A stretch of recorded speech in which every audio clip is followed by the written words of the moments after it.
mentality. Bring that heat, boy.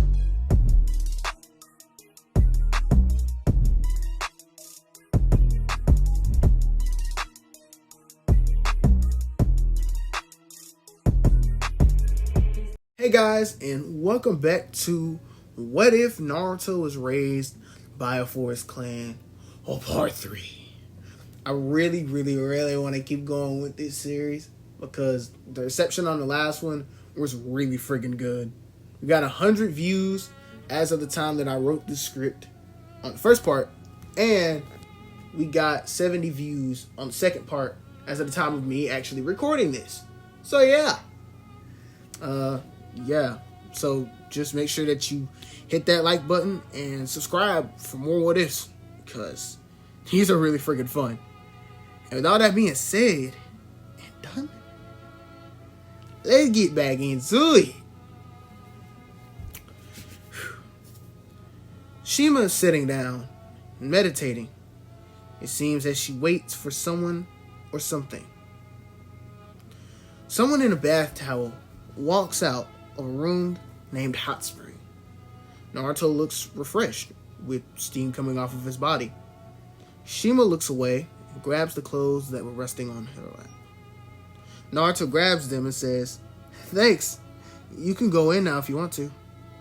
Shima gets up, still covering her eyes, walks into the girls' part of the hot spring. Now, the reason that Shima was sitting there is because the villagers like to play pranks on new villagers, and Shima thought that maybe one of them would be stealing Naruto's clothes. Naruto goes to change his clothes as Shima gets her bathe on.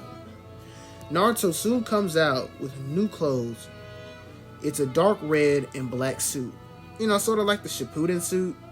Just replace the orange with the red and you'll figure it out. Naruto waits for Shima like she did for him, but only because he's a good friend. I swear, that's the only reason.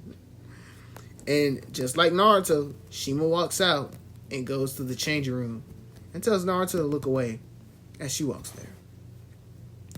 Shima and Naruto finally walk out.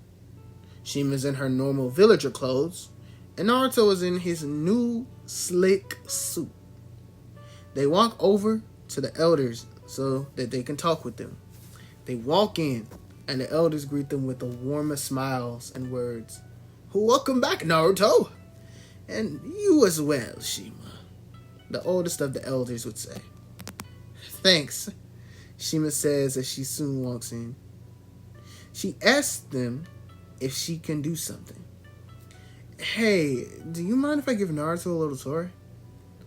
All the elders say yes, but she has to make sure that Naruto doesn't go around something called the Kage Sensu. And Shima says that she'll make sure he stays out of trouble. But the elders try to make a big deal out of it, and Naruto is just there dumbfounded. Like, what's the big deal? "Hey, guys, what's the Kage Sensu?" Naruto says. The woman elder says to Naruto, "We will tell you when you are older, but right now is not the time for you to learn about that." Naruto nods his head and he pipes down. Shima clears her throat and says, "Alright, I know how we can start off the tour. With the biggest tree here." Shima points to the medium-sized tree growing in a bonsai pot. "Huh? That tree is like super small though."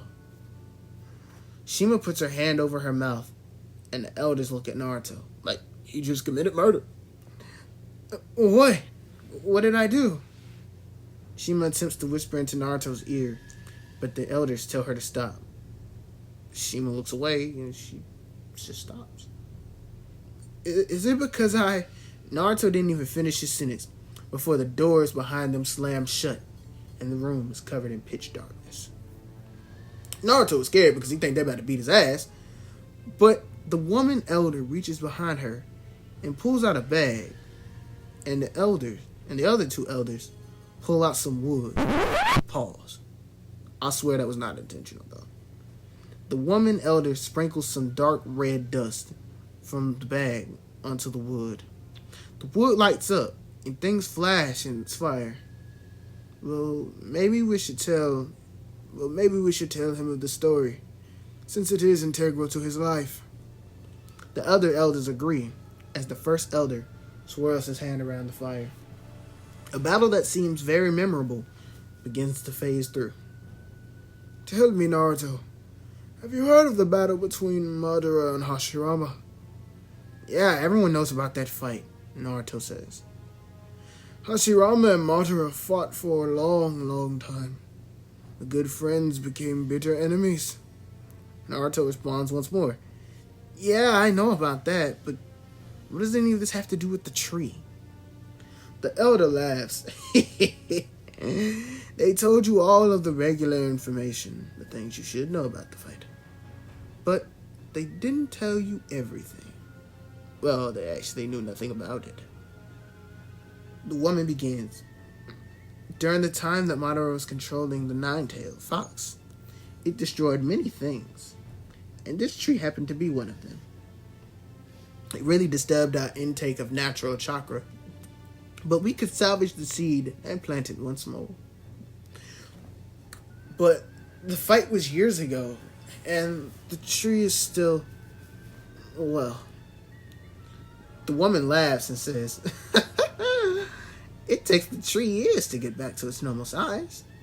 But the place we get our natural chakra from is in a different tree now. The tree that Shima wanted to show you. Naruto looks at Shima and she smiles. Yep. Come on now. The show normally ends here.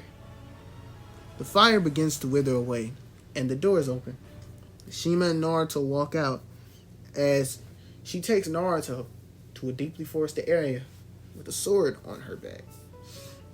Shima and Naruto come across a tree that Shima was talking about.